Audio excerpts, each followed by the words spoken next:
What's up, guys? This is my 2000 Trans Am. Just wanted to make a video on what it's like owning it for a year and daily driving it. First things first, the car is old, so it's going to be in and out of the shop. I got it with 17,850 miles. Now it's pushing almost 28,000 miles.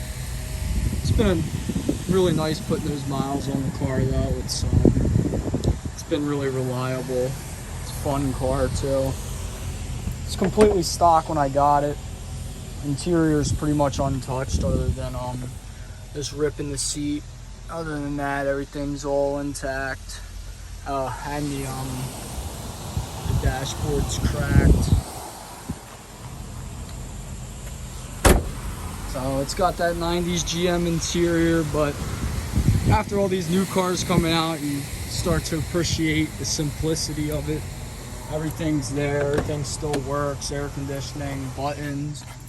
I don't have to look all over for stuff. It still has the regular stereo. It's got regular bucket back seats, still in good condition. I don't think anybody's even really sat in them. The car has pretty decent storage for being a two-door. It's got center console, 2 cup holders up front, 2 in the rear, and then your glove department. I'll show you guys the trunk.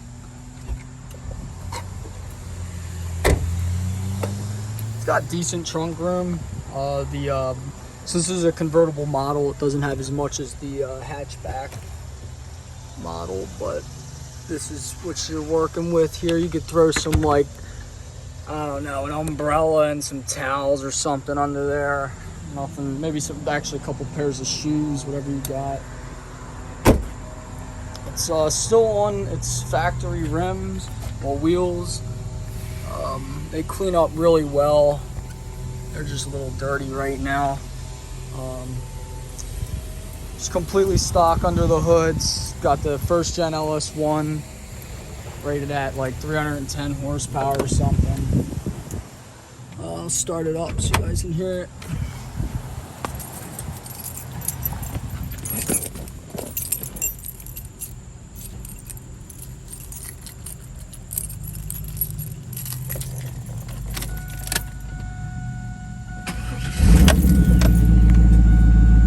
Got the check engine light on for the knock sensors. I'll get into just the issues it has in a minute. So the only thing it has done to it is SLP intake and also a muffler delete, so anything your average stupid 20-year-old would do to their car.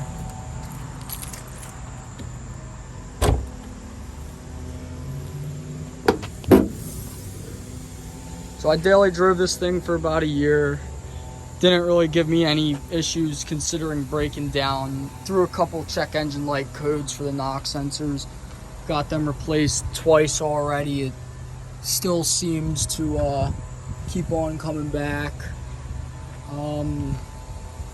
My last video I made on the car, a couple people were saying that water collects under the intake manifold and causes that to fault the sensor.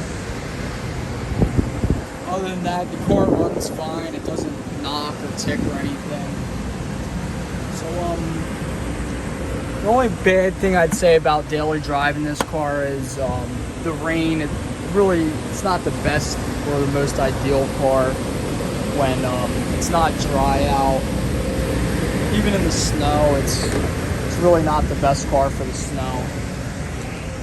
I had to drive it once in the snow before just to get to work, and wasn't the best, but I was excited to get the car, and it did pretty fine.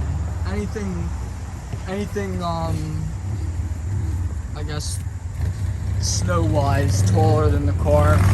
There's like that skid, that this thing right there. I don't know what it's called, but if the snow's touching that, the car's not going to be going anywhere. It's just going to spin. So Other than that, once you get one of these older convertibles too, just be prepared for these convertible tops to have leaks. Water always gets in if it's really bad rain, or even taking it through a car wash, so I try to hand wash the thing.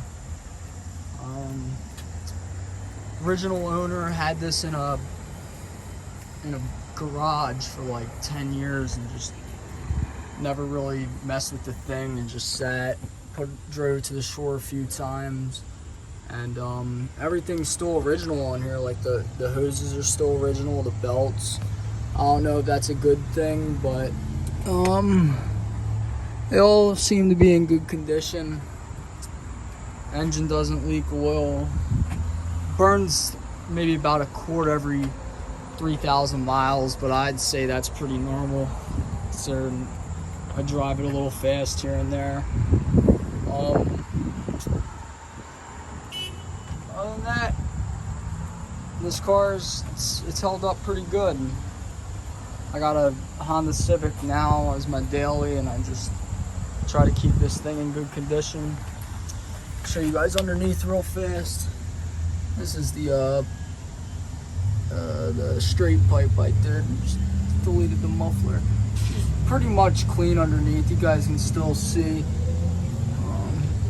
There's not too much surface rust. Well, I mean, there's a lot of surface rust, but nothing I'd really have to worry about. Can't really get under here too much, but you can tell the previous owners didn't know how to jack up this thing. I don't know too much about cars, and if you don't know too much about cars, I personally wouldn't advise getting an older car like this. It is a lot of headaches. There's these drain holes once you take the top down right here that you just got to take a hose to clear out them little drain holes. If you took the top down, you'd see them immediately. You know what I'm talking about. Your back seats will fill up with water, your floor will fill up with water if you don't. Then there's this hood grommet right here.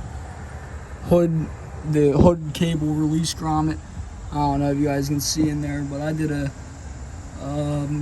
little, I guess you could say, I don't even know, Harbor Freight fix. Dumped a shit ton of Flex Seal down there, and it seemed to do the job. And yeah, other than that, you're gonna be having lots of minor issues if you find one of these older GMs. I guess it's not the best at making videos on cars, but if you guys need any more in-depths about the car, I guess just let me know. Thanks for watching.